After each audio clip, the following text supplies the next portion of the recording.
세상의 모든 재벌과 억만장자들은 자기가 상상도 할 수 없을 정도의 부를 거머쥐게 되는 것입니다. 대부분의 많은 사람들이 아침에 일어나면 출근을 하게 되죠. 그래서 월요병이라는 말이 생겼을 정도로 월요일은 일반적인 직장인들의 무덤이라고 또 불리는 그런 수준에 이르렀죠. 그렇게 열과 성을 다해 직장에 도착해서 일을 하면 직장 상사의 잔소리와 폭언, 욕설 등으로 인한 스트레스가 만연하게 됩니다. 하지만 우리는 회사를 그만둘 수가 없습니다.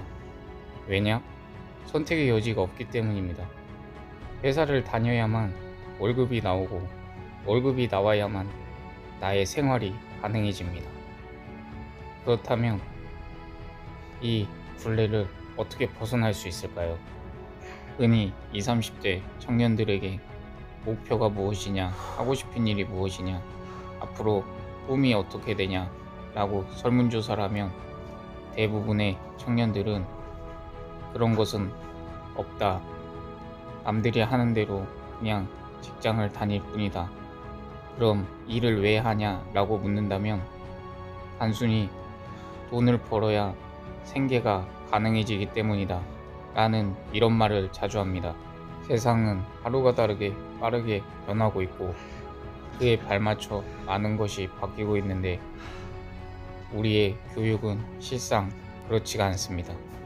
대부분의 교육은 예전 정보화 시대라 불리는 제3차 산업혁명이 있던 1980년대에 그 교육을 그대로 따라가고 있습니다.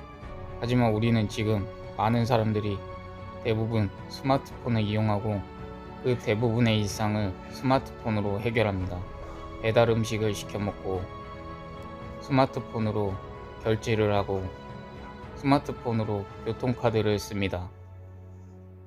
하지만 이런 교육이 바뀌지 않는 이유가 무엇일까요? 흔히 워라밸이라고 말을 많이 합니다. 요즘 대부분의 청년들은 이 워라밸을 많이 외치고 있습니다. 워라밸은 워크 오브 라이프 밸런스라는 뜻으로 일과 삶의 균형을 얘기하는 것입니다. 이 말은 무슨 뜻이냐?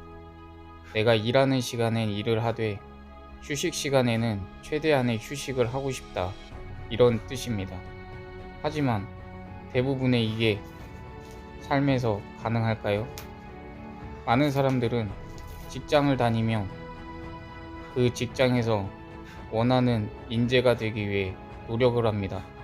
그렇기 때문에 초등학교, 중학교, 고등학교 그 과정을 엄청난 학습량으로 공부를 하게 되는 것이죠.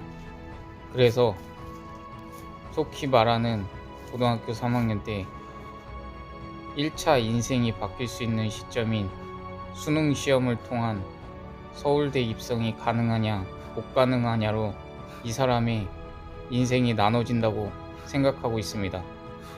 하지만 이것은 정답이 아닙니다. 2022년 현재 100세 시대라고 말을 많이 합니다. 100세 시대. 하지만 우리에게 요구하는 정년 퇴임의 나이는 60세에서 65세 사이. 그럼 무려 35년을 일을 하지 못하고 살아가야 되는 그런 경우가 생기게 되는 겁니다. 그런데 아무리 우리가 기업이 원하는 인재가 되려고 노력을 한다고 해도 기업은 순수하게 이윤을 챙기는 그런 곳이기 때문에 이윤이 발생하지 않으면 언제든 구조조정이든 퇴사든 권고사직이든 얘기할 수 있는 그런 상황이 있는 것입니다. 우리는 이런 상황을 망각하고 기업이 안정적이라는 생각을 많이 합니다. 특히 공기업이나 공무원은 굉장히 안정적인 직업이라고 생각을 많이 하죠. 물론 이 말이 틀린 말은 아닙니다. 공기업과 공무원은 안정적인 직장으로서 20년 이상을 보낼 수 있는 그런 직장임이 틀림없습니다. 하지만 이건 현재 상황에 의한 것일 뿐입니다. 지금은 4차 산업혁명 시대입니다.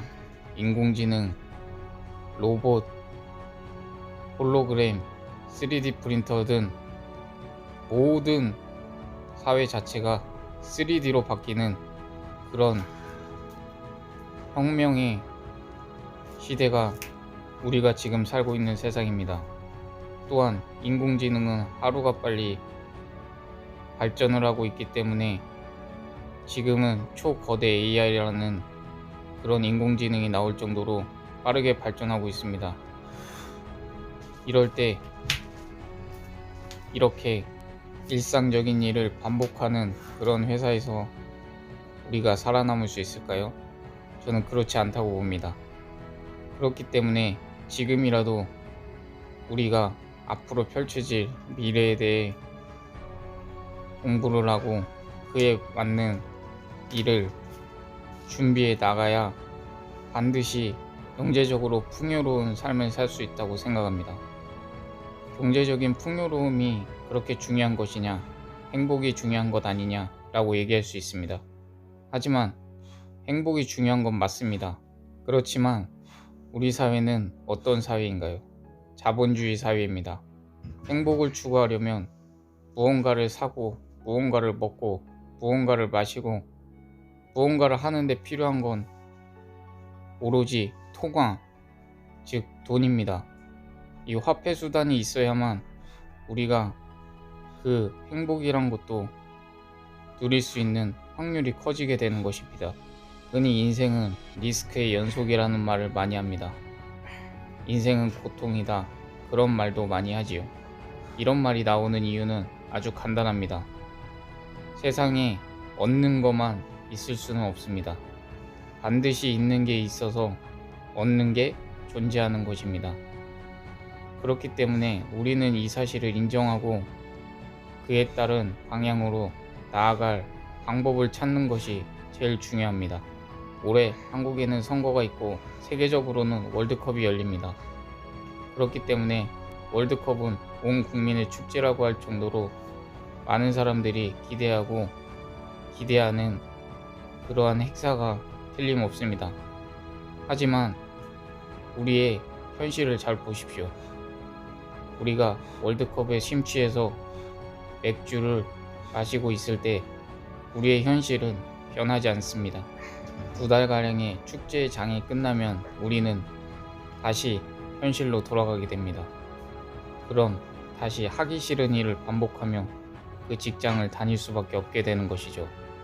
그렇다면 어떻게 해야 되나? 그걸 말씀드리겠습니다. 인생에는 리스크가 있다고 했습니다. 리스크. 우리는 항상 손해를 감수하며 살아갈 준비가 되어 있어야 합니다. 그럼 어떻게 해야 되냐? 자기의 시간을 아껴야 됩니다. 9시간가량 일을 하고 와서 피곤하다고 쉬면서 월드컵을 보면서 맥주를 마시며 깔깔대고 있을 때 많은 사람들은 자기 자신을 위해 자기 개발을 하고 있습니다. 그의 과정에서 우리는 뒤로 밀려나게 됩니다. 그렇다면 그 사람들보다 더 많은 노력을 해야 됩니다. 우리가 주 50시간을 일한다면 우리 인생은 결코 나아지지 않을 겁니다. 세상의 모든 재벌과 억만장자들은 어마어마한 노력을 통해 리스크를 견뎌냈습니다. 그 사람들은 주당 100시간이 넘는 엄청난 시간을 일하는 데 집중했습니다. 그렇기 때문에 처음에는 전혀 아무런 수익도 받아내지 못하는 그런 상태를 지속하며 계속 그 고통을 견뎌내고 리스크를 감내하는 것입니다. 그렇게 그들은 그 시간을 리스크를 감내하며 잃은 것이 많고 그렇게 집중해 왔기 때문에 순식간에 어느 순간 어마어마한 부를 쌓아올릴 수가 있었던 것입니다. 이 사람들은 절대 흔들리지 않는 의지로 자기의 한 발 한 발 남들이 쉬어갈 때 그 시간을 쉬어가지 않고 자기 자신의 자기 개발을 위해서 모든 힘을 다 쏟아내고 5년, 10년, 20년이 지나면 자기가 상상도 할 수 없을 정도의 부를 거머쥐게 되는 것입니다.